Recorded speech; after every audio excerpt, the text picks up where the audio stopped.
자, 이번에는요. 법원의 판결 한 가지를 좀 소개해 드리겠습니다.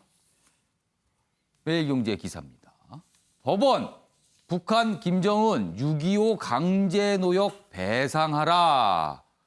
그러니까 6.25 당시에 이제 국군 포로였죠. 그랬다가 탈북을 합니다. 그런데 그 전에 강제노역을 했었어요. 이 부분을 문제 삼고 소송을 제기한 겁니다. 북한에요. 자, 여기 보면 북한에 지급할 공탁금 압류 뭐 이런 얘기까지 나오고 있어요. 좀 다음 기사 하나 더 보겠습니다. 국군 포로 납북 18만 명, 북한 대상 손배소 잇따를 듯하다. 여기 보면 일단 소송이 가능하다라는 게 나온 거잖아요. 그리고 어떤 판결이 나오고 있으니까요, 지금. 국군 포로 변호인단 법원에 공탁된 북한 저작권료 20억 원으로 배상금. 그러니까 이런 얘기가 나와서 이게 구체적으로 어떻게 그럼 실현할 것인가. 북한 해외 로펌 통해 항소할 수도 있다. 이렇게 되면 또 상황이 또 새롭게 가는 거죠. 자, 그럼요. 이와 관련된 영상부터 먼저 확인해 보겠습니다. 향후에도 불법행위에 대해서 우리 법원이 재판권을 행사해서 판결을 선고할 수 있는 길을 열어놓은 이정표적인 판결을 했다라고 말할 수 있습니다. 그 변호사님들이 다 노력했기 때문에 좋은 결과가 나왔다고 생각합니다. 예, 먼저 최진용 변호사. 그러니까 이 소송이 어떻게 시작이 됐고 판결의 내용은 무엇인지부터 좀 설명 좀 해주세요. 그렇습니다. 그 결정 판결문의 그 주문이 이렇게 됐을 겁니다. 예. 피고 1 조선인민민주주의 공화국과 피고 2 김정은은 원고들에게 각자 2,100만 원을 지급하라. 제1항은 가집행할 수 있다. 소송 비용은 피고들이 부담하라. 이렇게 아마 그 판결이 됐을 것으로 되는데요. 2016년에 해서 지금 5년 된 판결입니다. 1심 선고가 지금 5년 만에 내려왔다는 것은 걸렸네요. 재판부가 굉장히 고민을 했다라고 하는 것 같은데요. 말씀드렸듯이 국군 포로 2명이 1954년 7월 달에 이제 포로가 돼서 북한에서 북한 내무부, 쉽게 말하면 내무부죠. 내무성에 이 강제노역에 대해서 탄광에서 노역을 했다고 합니다. 그랬다가 이제 그 북한에서 다시 그 인민 생활을 하다가 한국으로 이 탈북을 하신 분들이 이 2016년에 소송을 제기를 했던 겁니다. 그런데 쟁점이 됐던 건 뭐냐 하면은 과연 이 북한을 상대로 소송을 할 수 있느냐. 법적으로, 국제법적으로 국가는 주권 면제라고 해서 이와 같은 민사소송의 대상이 될 수가 없습니다. 그래서 과연 이 북한을 상대로 해서 소송을 할 수가 있는가. 그리고 또 지금 그 아버지인 그 선대의 할아버지인 김일성 그 주석이 사망한 이후에 그럼 현재 있는 지금 이 김정은 위원장이한테 피고를 해서 손해배상을 인정할 수 있는가 이 쟁점들이 굉장히 많았는데 결론적으로 이번 1심 같은 경우에는 헌법에 비춰서 북한은 반국가 단체이고 법적으로 민법적으로 봤을 때는 이른바 법인격 없는 사단 쉽게 말하면은 이른바 일반 그 회사나 종중 같은 단체다. 그리고 그 대표인 지금 현재의 대표인 이 그 김정인 위원장이 대표로서 그에 대한 법적 책임을 져야 된다 했는데요.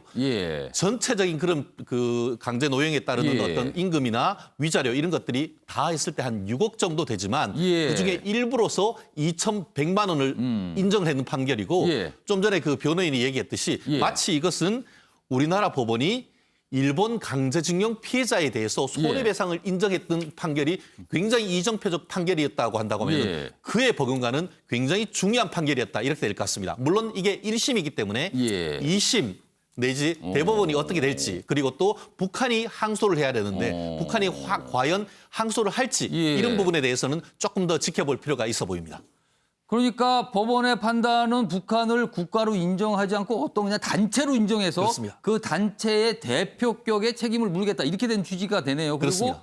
북한이 갖고 있는 어떤 저작권 그런 자산이 있으니까 이 부분을 가지고 배상을 실현하면 된다. 뭐 이런 판단이네요. 그렇습니다. 지금요. 실질적으로 지금 그 말씀드렸듯이 돈을 지급하라는 판결에는 가집행할 수 있다라는 내용이 드는데요. 무슨 말이냐면 이 판결이 확정되기 전에도 1심 판결을 가지고 바로 북한의 재산이 국내에 재산이 있으면은 그것을 압류해서 그러니까 가지고 올 수가 있습니다. 돈을 묶어두는 거죠. 그렇죠. 그 내용이 좀 전에 말씀하신 것처럼 실제로 2004년에 이게 그 남북 그 경제협력 그 위원회인가 재단이 예. 북한과 협의를 해서 예. 우리 그 MBN 같은 경우에도 가끔씩 북한 조선 중앙 TV 예. 그 자료 화면 쓰지 않습니까? 예, 예. 그걸 갖다 쓸 때에 그냥 쓰는 것이 아니고 우리나라가 그 세계 저작권 협회에 가입돼 있다 보니까 그 저작료를 받는데 실제로 계속 예전에는 줬습니다. 1년마다. 예. 그랬는데 2008년에 이른바 그 금강산 예, 그 예. 피격 사건이 있은 이후에 북한에 돈을 못 보내고 있는데 그렇게 해서 북한 지금 그 법원에 예. 공탁돼 있는 돈이 한 20억이 넘습니다.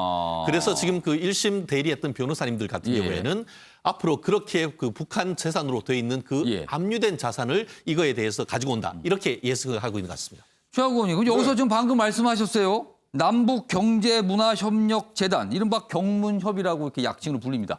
이런 단체가 등장을 합니다. 네, 거기서 이제 지급해야 될 저작권료가 이제 발생이 돼 있고요. 그거 이제 공탁이 돼 있으니까 거기서 이제 먼저 갖고 오는데 예. 북한을 대상으로 해서 우리 법정에서 피고로 이런 민사적인 부분들을 해결할 수 있는 진짜 뭐 이정표란 표현을 쓰는데 이정표적인 그런 법원의 판결이라고 보여지고요. 뭐 이렇다면 우리가 최근에 개성 예. 공동연락사무소 폭파한 거요. 예. 그것도 우리가 손해배상 지금 청구할 수가 있는 길이 그러면 열린 거죠. 그와 관련된 관계자분들이 소송을 할 수도 있다고 보시는 거네요. 그럼요. 그다음에 지금 이제 이게 굉장히 예. 단면을 지금 보여주고 있습니다만 우리가 이제 통일을 생각한다면 예. 이 법적인 체계가 굉장히 다르지 않습니까? 예. 그런 부분들을 지금 미리미리 지금 이 법조계라든가 이런 데서 예. 공부를 하고 계신다면은 이제 우리가 개헌을 하게 될 시기가 오면은 이런 부분들이 꼭 이제 들어가서 진짜 통일을 대비한 개헌 뭐 이런 것까지도 다 오늘 뭐 떠오르게 하는 그런 주제라고 생각을 하고요. 예. 뭐 앞으로 이제 이러면 이제 본물 터지듯이 다른 분들이 예. 좀 뭐 손해배상을 하겠죠. 이번 판결에 대해서 북한이 반응이 있을까요? 저는 뭐 없을 거라고 이제 보이는데요. 아예 그냥 반응 자체가 근데 없을 것이다? 굉장히 중요한 부분은 예. 이제 국가로 인정하느냐 아니냐인데 예. 지금 단체로 지금 예. 뭐 인정을 했기 때문에 예. 그 부분에 대해서 또 이제 뭐 진짜 뭐 막말에 가까운 또 얘기가 나올 수는 있습니다만은 소송 그거는 외국을 통해서 예. 들어와야 되는데 할 가능성은 별로 없다고 보입니다. 그러니까 뭐 앞선 기사에서는 뭐 해외 로펌을 통한 가능성이 있지 않겠냐 했는데 일단 최영호 의원님께서는 뭐 별다른 반응 없을 것이다 이렇게 전망을 해 주셨습니다. 이번에는요. 고 최숙현 선수 관련 지금 계속 어떤 얘기들이 나오고 있어요. 보겠습니다. 이게 무슨 일입니까? 김 감독, 숙현이 엄마한테 자기 앞에서 딸을 때리라 했다. 이 최 선수 부친의 얘기예요. 아내도 애도 울었다. 감독, 지난 2월에 폭행 시인 문자를 보냈다. 이런 얘기가 나온 겁니다. 이 진술이 나온 거죠. 이게 무슨 일입니까 도대체. 다음 기사 하나 더 보겠습니다. 팀닥터 진술서. 최숙현 뺨 수차례 때렸다. 그러니까 본인 스스로 뭔가 얘기를 했다는 걸 밝혔다는 겁니다. 이 진술서가 이미 있었다고 합니다. 지난달 체육회 조사관에게 제출했습니다. 폭행 인정하면서 감독은 죄가 없다. 이런 부분 또 강조했대요. 감독 무릎 꿇고 사죄, 부친의 문자. 앞선 기사에서도 그 이 내용이 담겼죠. 국회에 나와선 때린 적 없다. 부인. 이게 도대체 어떻게 된 건가. 지난달 뭔가 팀닥터의 진술이 있었다는 거 아닙니까 지금요. 자, 그럼요. 이와 관련된 영상 확인해 보겠습니다. 팀닥터는 자신이 대학 교수라고 말했으며 수술을 하고 왔다는 말도 자주 했을 뿐만 아니라 치료를 이유로 가슴과 허벅지를 만지는 등 성적 수치심을 느꼈습니다. 심지어 심리치료를 받고 있는 숙현이 언니를 극한으로 끌고 가서 자살하게 만들겠다라고까지 말했습니다. 우리 팀닥터 안모 씨 어떤 사람입니까, 장관님? 제가 정확히 개인적인 신상에 대해서는 잘 파악을 못합니다. 아니 일단 언론에 저희는 이분에 대해서는 정보가 전혀 없습니다. 사실 중요한 팀 닥터에 대한 정보는 없습니다. 폭력 가해자에 대한 정보가 하나도 없다는 말씀하실 수가 있어요? 자, 지금 방금 들으셨죠? 이 문제를 뭔가 담당하셔야 하는 높은 분들 다 모른다는 얘기 계속했습니다. 그런데요. 지난달 체육회 조사관에 제출됐답니다. 진술서. 뭐지요? 도대체 이 상황은? 정원갑 실장님. 지금 그 진행되는 일들을 보면 너무 이해가 안 되죠. 예. 그러니까 국민들 입장에서 더군다나 사람이 죽었단 말이죠. 예. 그 이후에 감독이라든가 또 대응하고 입장을 내는 거 보면은 아무런 또 잘못이 없다라는 입장을 견지하고 있고 또 해당 기관들은 그 부분에 대해서 그냥 암묵적인 동의를 하고 있는 그런 행태로 지금 비춰지고 있거든요. 국회에서도 얘기했습니다만 벌써 오랜 시간이 지났음에도 불구하고 그 주의 역할을 했던 그 여러 악행의 주범인 팀닥터에 대해서 모른다는 입장을 내놓고 이 문제는 대통령까지 나서서 지적을 한 상황입니다. 그런데 이게 어제 오늘의 문제가 아니고 지난번에 그 빙상에서 그 심석희 선수의 어떤 성폭행 관련해서 했을 때도 당시에 문체부 입장에서는 뭐 대책위원회를 만든다, 근절시킨다 여러 가지가 반복됐습니다. 저는 차제 이 문제에 대한 접근을 지금 그 어떤 기관에 대해서 한번 조명해 볼 필요가 있다고 봅니다. 그러니까 당시 경주 그 체육회는 어떻게 무엇을 했으며 그다음에 대한체육회는 어떤 짓을 했으며 그러니까 경주시 체육회 그쪽에는 지난 2월에 이 문제 제기를 했다는 것 아닙니까? 대한체육회 그 산하기관에는 4월에 했고 그러나 계속 침묵으로 일관했고 그렇다면 지금 정부에서 청와대에서 지시하는 대책을 세워서 규명해야 될 사람들이 저는 오히려 그 사람들이 조사 대상이 돼야 된다고 봅니다. 문화체육부를 포함해서 그러니까 조사 주체 그러니까 기관들에 대해서 과연 직무유기 문제가 없었는지 오히려 이 점에 대해서 엄밀하게 충하고 들어갔을 때 이게 어떤 뭐 좀 문제 해결에 한 발짝 다가갈 수 있지 않나. 그러니까 툭하면 대책이 세운다, 뭘 뿌린다. 근데 그 사람들 징계 대상자들입니다. 문체부든 체육회든. 이거를 간과하고 가니까 끊임없이 이 문제가 근절이 되지 않는다. 저는 그렇게 보고 있습니다. 자, 오창석 평론가. 일어나서는 안 되는 일이 일어났고요. 그리고 그 문제를 다룰 뭔가가 고장난 것 같습니다. 지금요, 완전히요. 네, 제가 군대 갈 때 저희 아버지가 이제 요즘 군대는 안 때리잖아. 뭐 이런 얘기 하셨을 때 제가 2006년에 입대를 했거든요. 그때도 폭행이 있었고 최근에 또 뭐 조교한테 반말을 했다는 이유로 또 폭행이 있었거든요. 근데 그럼에도 불구하고 군대 내에서 이런 폭행이나 폭언, 성폭행들이 일어났을 때는 일단은 신고가 접수가 되고 빠르게 좀 자정작용을 하려는 노력들은 있습니다. 노력들이 있고 요즘에는 엄하게 다스리려는 음식들이 많이 있었죠, 그동안들. 근데 군대도 이렇게 빠르게 바뀌어가고 있는데 체육계는 여전히 제자리 걸음이라고 생각이 드는 것이 일단은 폭행과 성폭행 이 부분, 이 쇼트트랙의 국가대표였던 심석희 선수 건이 불과 얼마 되지 않았습니다. 또한 이 팀닥터, 정체불명의 팀닥터예요. 도대체 뭘 담당하고 어디에 전문성이 있는지. 아니 따지고 보면 또 팀닥터도 아니라는 얘기가 나오잖아요. 그러니까 지금요. 자격증 정도가 하나가 있는데 과연 그것이 진짜 선수를 케어할 수 있는 자격증인가? 여기에 대한 의문이 지금 있는 거거든요. 그러니까 이런 것이 사실은 이런 부분이 또 불거진 적이 있었던 것이 우리가 팀킴으로 불렸었던 의성의 컬링 국가대표팀. 이 부분에 대해서 모두 김 씨 일가들이 다 했던 거 아니냐. 뭐 사위고 아들이고 딸이고 뭐 이렇게 다 들어가 있다는 거죠. 그러니까 인맥과 관련된 이 부분. 크게 이 체육계의 문제가 이 폭행과 인맥으로 구성된 이 두 가지 문제가 있습니다. 여전히 그때만 불거지고 그냥 사라지는 거예요.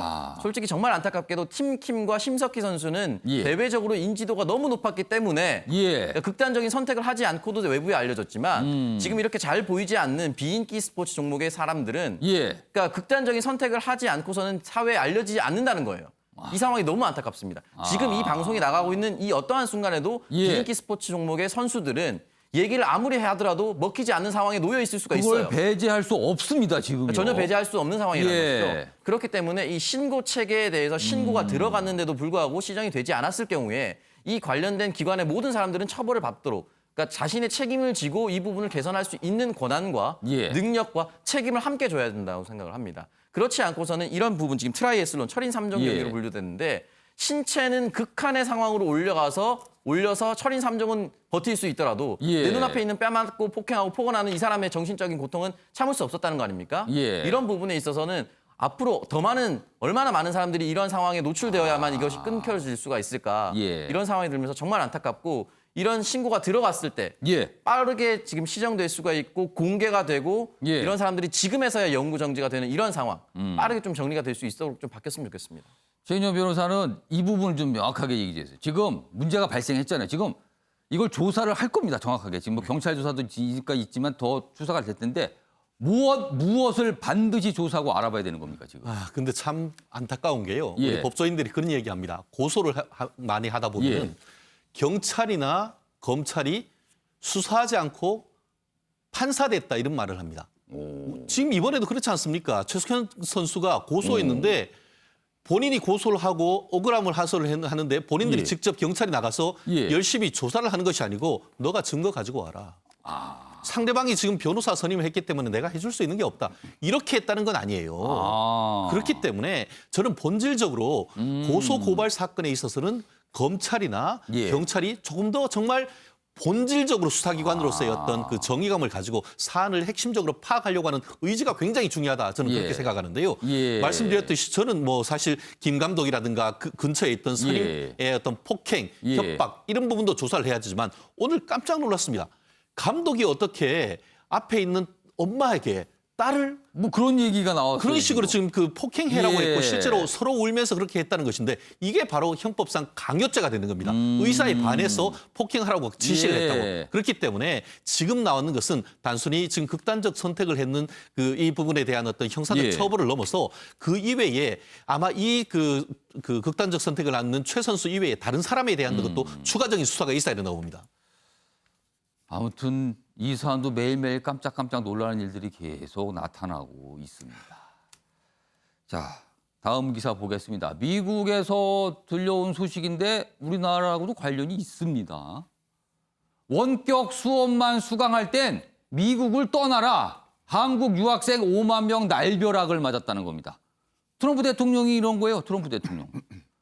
코로나의 원격 수업 채택 늘자 대부분 온라인 수업으로 미국 대학이 전향을 하고 있는데 이렇게 결정을 한 거예요. 비자 취소 중단입니다. 가을부터 그럼. 유학생들 재학 중인 대학교가 온라인 수업하면 우린 다 쫓겨난 상황이라는 거예요. 이게 뭡니까 도대체. 다음 기사 하나 더 보겠습니다. 역시 같은 내용. 미국 온라인 수업만 받는 유학생 비자 취소한다. 나가라 미국을. 나가라는 거예요. 미국에서. 자, 그런데 목적이 있지 않겠느냐. 트럼프 대통령이 등교 개강 유도하려는 관측이다. 지금 경제 재개에 굉장히 목을 메고 있는데 대학들을 그렇게 유도하기 위한 목적으로 유학생들을 활용하는 거 아니야. 이런 시각이 있습니다. 최영호. 네. 이게요, 좀 복잡합니다. 예. 학교를 개교하는 것은 누가 책임을 지냐면 주지사가 책임을 집니다. 대통령이 책임을 지는 게 아니고. 예. 그 다음에 미국의 이민법상 이 유학생의 신분을 유지하기 위해서는 9학점에서 15학점을 꼭 등교하는 수업을 들어야 되는 것이 이민법상에 나와 있습니다. 예.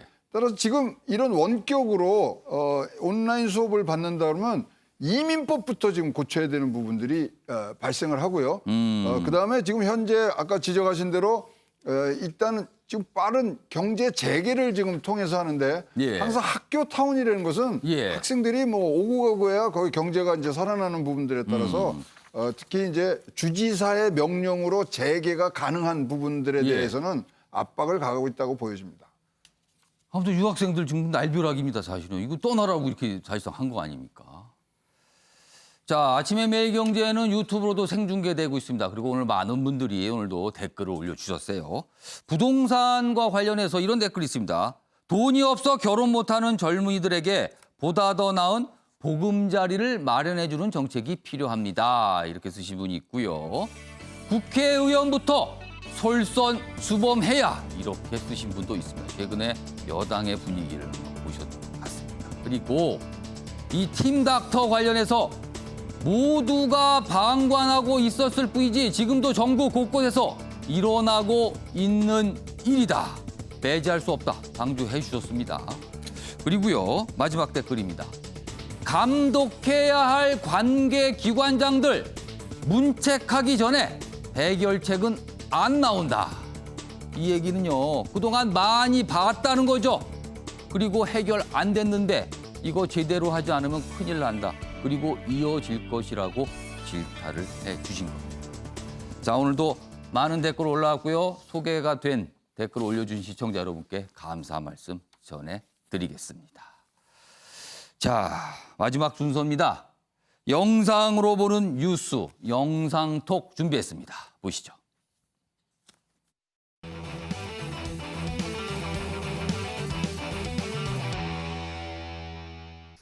다시는 이와 같은 불행한 사건이 반복되어서는 안 됩니다.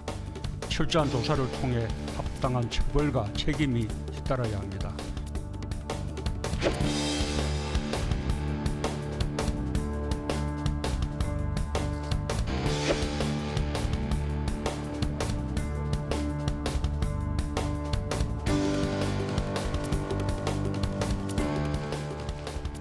체육계 악습의 고리를 반드시 끊겠다는 결연한 마음가짐으로 스포츠 윤리센터를 출범시키고 스포츠 현장에 대한 법률 지원, 인권 침해자에 대한 무관용의 원칙 적용, 징계 정보 통합 관리 체제 등 가능한 모든 대책을 강구하겠습니다.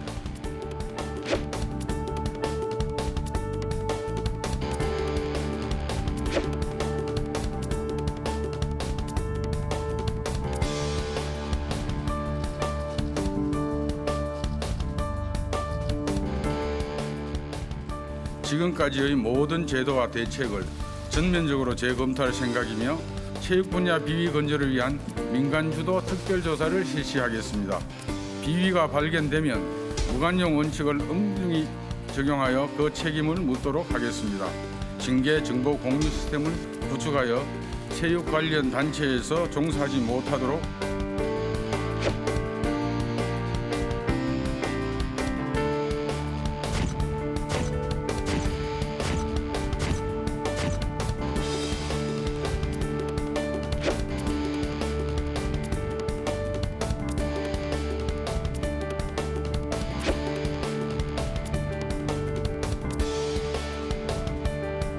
이번이 마지막 기회라고 생각합니다. 최선을 다하겠습니다.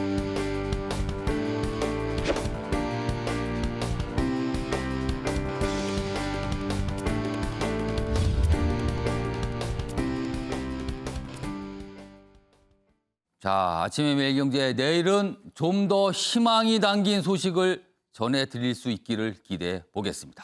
오늘은 여기까지입니다. 시청해 주신 여러분 고맙습니다.